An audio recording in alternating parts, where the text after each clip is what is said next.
So my name is Rio. I'm just a freelance reporter trying to make a living in what's left of the world, filled with paranormal phenomena, mules, and BTs. Crazy opening sentence, I know, and I'm sure you have questions. What's a porter? Mules? BTs? And what the hell happened to the world? Well, I don't have all the time in the world to explain what happened, but I can give you the cliff notes and catch you up a bit.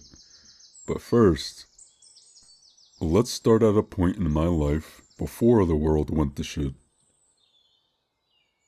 I was a robotics engineer student at Georgia Tech. Ever since I was a child, I was always fascinated with robots. My mother was a bioengineer, and my father was a professor for logistics at Georgia Tech as well, so it was pretty easy for me to get in. Life at home was pretty damn great, and college was going very well, but I can't say the same when it comes to anything outside of that. Relationships were pretty non-existent, partly by choice, partly by always being buried in work, and partly by just not being great with women. I was really shy and always froze up whenever a girl would talk to me. And I didn't look bad by any means. I just was really into my studies at the time and I guess wasn't ready to commit to anything. Then again, there was Rebecca. She was in my robotics class and she was absolutely adorable and so smart, but I just never made a move. And well, it's a little too late for that now. In terms of friends, though, I did have plenty of those, but it was complicated. Those friends were also in my robotics class and were pretty much just like me, so we never hung out or anything.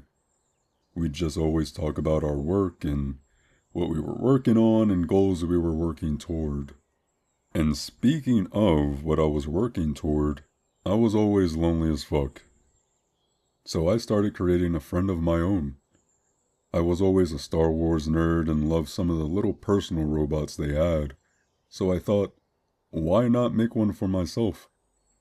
I went with a design that could attach itself to my back like a backpack and fly on demand. The problem, however, that was nearly impossible to do. It may be 2045, but we are still a ways off from doing things like that. I'm not one to give up so easily, though. I always find a way. And that I did. I mustered up a backpack that I can wear that has a thick but flexible and loose B37 factory automation power cable that retracts and extends up to 5 feet. The other end of the cable will connect to the robot so it can attach itself to the backpack and fly above and around me easily. So in order to power the robot, as well as the backpack, I decided for both of them to share a power source. However, that needs a lot of power. At first I went with a fuel cell power source, but that would probably be too powerful and the last thing I need is to walk around with a time bomb. Then I thought of a high wattage replaceable battery pack that I can easily put in and swap out. Very doable. However, and this is crazy foreshadowing, I guess, I thought to myself, if the apocalypse happened, how would I charge these power bricks if I have no access to a power outlet? So, I decided to engineer my own solar power panel system that would be attached to the top of the backpack, as well as creating multiple rechargeable 3K watt power bricks that connect to the solar panels, so when it's nighttime, the backpack and the robot could still charge and function. So, through many, and I mean many trials and tribulations, I finally made this concept of a personal robot into reality. I created a custom processor called A-J4X. So, I decided to simply call it Ajax. This processor is an insane AI machine that understands English commands and could execute those commands in less than a second. I could have gone with giving it a voice, but I just find it audibly pleasing to hear a bunch of happy or sad robot noises. Plus, I don't want it to become sentient and start shit-talking on me, so... Anyway, but like I said, it does fully understand me and what's going on around me. So if I say something that it doesn't like, or it's trying to warn me, its eyes will glow red and will give off a sorrowful tone. If it's happy, its eyes will glow green and give off a jovial tone. And if it sees or hears something it absolutely loves, I gave it a dedicated like sound effect that's very cheerful. It sounds a little something like this. But enough about me. Let's talk about the things you're actually curious about. So buckle the fuck up, cause what I'm about to talk to you about will be hard to digest and understand, but it's the world I unfortunately have to live in, so I'll explain it to the best of my abilities. I've only lived like this for a year.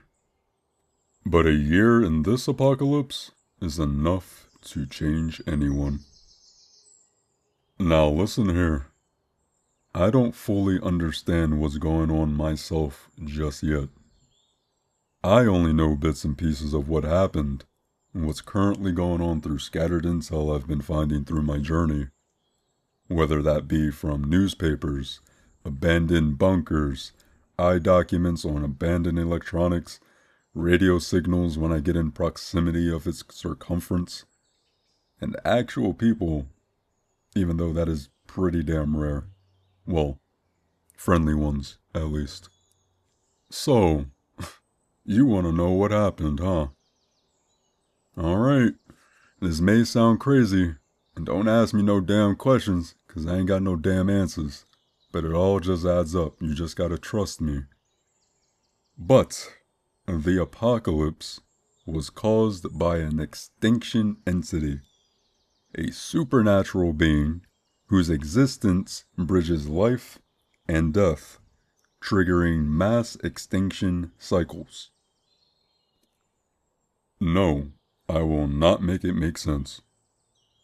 Basically, a paranormal nuke went off in America.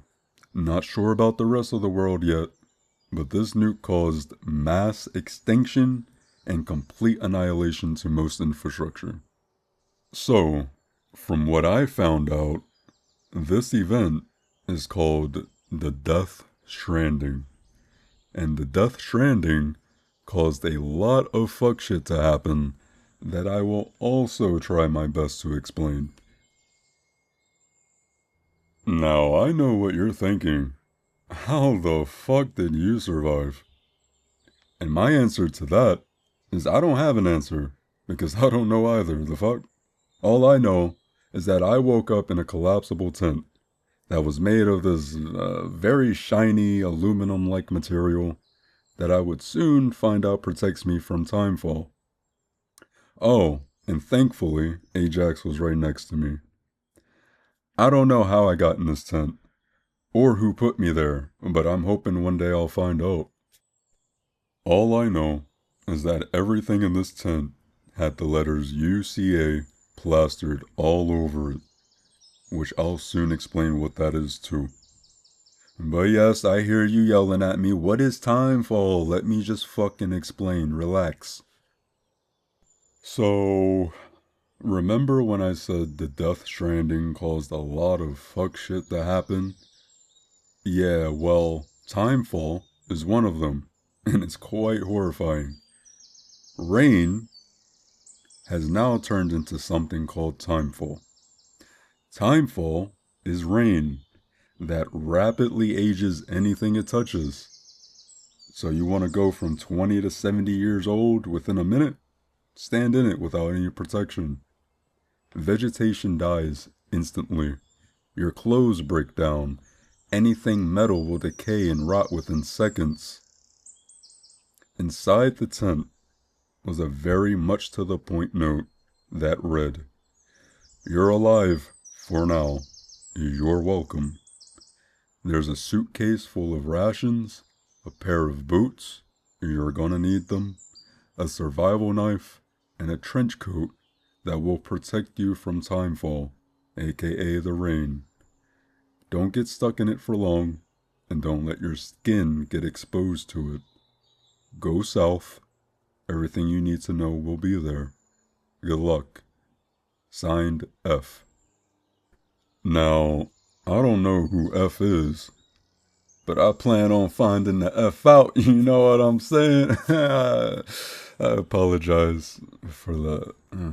Anyway, that made me very scared for Ajax because I had no idea how frequent this timefall was.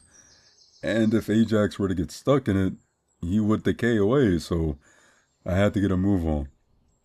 Unfortunately, the tent was too big to carry, even when it was deflated and folded, so I took the survival knife and cut a decent amount of the tent's material and shoved it in the suitcase. I put on the trench coat, put Ajax on my back, and tried to activate it, but it wasn't turning on. I don't know if when this Death Stranding event happened, it made it short circuit or what, but it made me feel alone more than ever. But I wasn't giving up on Ajax though, so I just put him on my back, put on the trench coat, put on these very expensive looking boots that were somehow my size, and grabbed the suitcase and started to travel south. As I was traveling, it felt like I was transported into another dimension. Seeing the world I once knew in this way was very shocking to say the least, but somehow calming. No busy streets, no constant chatter of people, just the sound of wind and crunch of my boots, and the overwhelming feeling of isolation. On my way south, I would see occasional remnants of civilization. Rusted vehicles, broken highways, abandoned shelters. They now stand as quiet monuments to a world that tried and failed to stay connected. Seeing the land so barren was rather jarring. I'm used to seeing buildings and parks everywhere I go, but now all I see is empty plains of ash-colored soil and fractured rock, where almost nothing grows and the horizon seems endlessly far away. Despite its emptiness, the land wasn't truly dead. It's tense, fragile, and hostile, as if the environment itself was holding on to strands, trying to stay alive. The sky was heavy and unsettling. Clouds hung low, distorted, and just wrong feeling, giving the sense that something unseen is watching.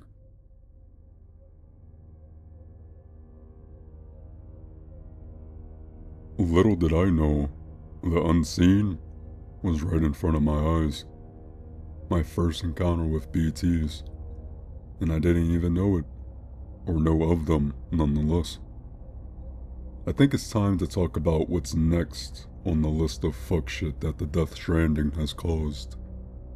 BTs. BTs are spectral, ghost-like entities, essentially the souls of the dead stranded between the living and afterlife worlds. They are completely invisible to the naked eye and can only be seen and detected with special equipment that I unfortunately didn't have yet. They chase any living organism on sight and drag them down into a pool of tar, killing them instantly if fully devoured, causing a void out. I'll explain what a void out is later, as well as ways to avoid or kill BTs, but for now, I had no weaponry, no knowledge on them, and where there's timefall, there's BTs, so I had to deal with both of them at the same time, for the first time.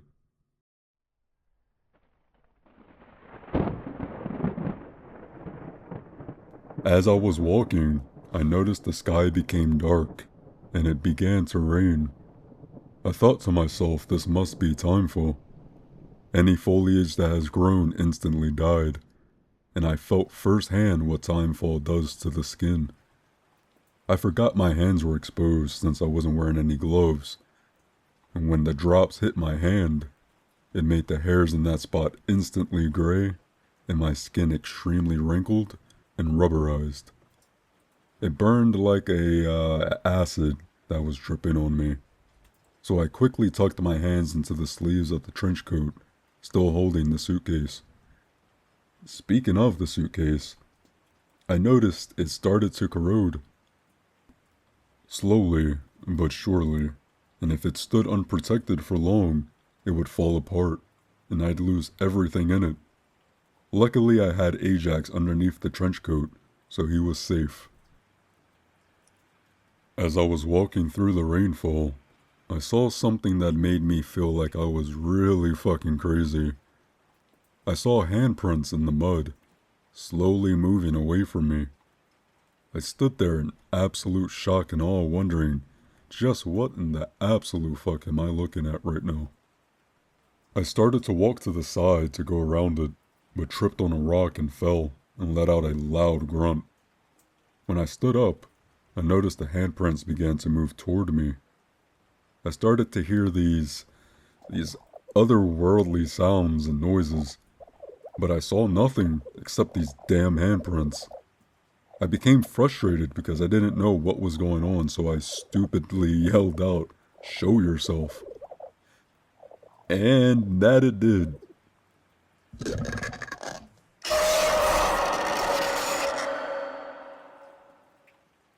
The noises became louder, more aggressive, and before I knew it, the ground under me started to fill with this oil-like substance that was hard to walk through.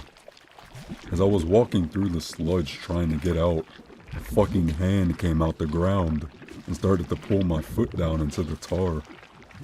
More hands appeared all around my legs, so I started to freak out, moving frantically, trying to get my foot free to escape whatever the fuck this is. Luckily, I was near the edge of the tar pool and got out of their grasp. But I was not in the clear yet. As I ran, the tar followed me, followed by those handprints and those nightmare-inducing sounds.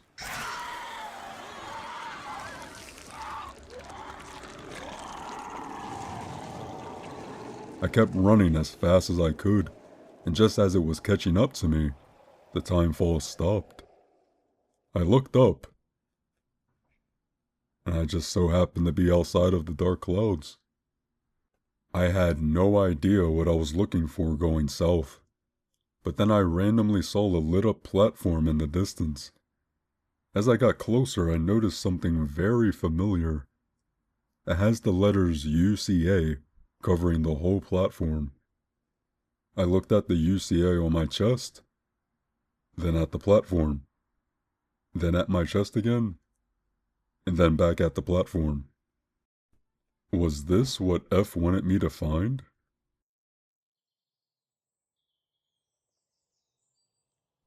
I walked onto the platform, and nothing happened. There were no buttons or telecoms or anything. I started to think it was just some sort of landing pad, but as a last-ditch effort, I tried something that just might work. There was something stitched on my trench coat that said Porter, number 7424. So I stepped off the platform and said it out loud. Lo and behold, emergency lights started to sound and spin, and the platform opened up. I stepped onto the platform, and it took me down.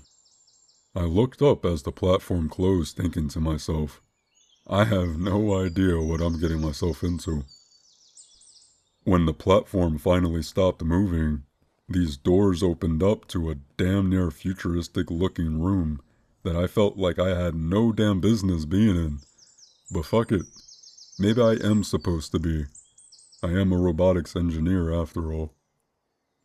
As I walked in, a voice said, "Welcome, UCA Porter, number 7424. The entrance room's walls were straight up floor-to-ceiling screens that had UCA on them, and underneath it said United Cities of America. So what the hell happened to the United States? One of the screens changed and said touch to begin porter training. You can call me Zach Baggins, 'cause I want answers, but listen, that has to wait. I want to see what's in these other rooms first. There were 2 other rooms connecting to this one. One read, private room, and the other read, research and development. I went into the private room and it had a full-sized bed, full bathroom with a stand-up shower, rations, and Monster energy drinks for some reason. But what I was really excited for was the research and development room. There was equipment all over the walls, from guns to exoskeletons to timefall spray that restores any timefall damage besides skin. But what really excited me was the workbench.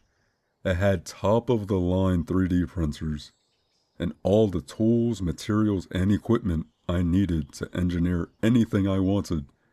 It truly was an engineer's dream. Then I instantly remembered Ajax was broken and that I could fix him. I opened him up immediately and began to create new parts that needed replacing. After a few hours, everything was done. I tightened the last screw and said, Ajax activate. But nothing happened. I said it again and again and again, but still nothing. I put my head down in disbelief and sadness. But then I noticed I never plugged him up to the backpack, so yeah, crisis averted. I gave out one more hopeful Ajax activate, and his eyes glowed a bright, beautiful green followed by a flurry of likes. I can't tell you how much this meant to me. I no longer felt so lonely in this desolate world anymore. Ajax, buddy, listen. We have a lot to go over, okay? And I honestly don't know where to start. But let me tell you something. You won't believe this shit. To be continued.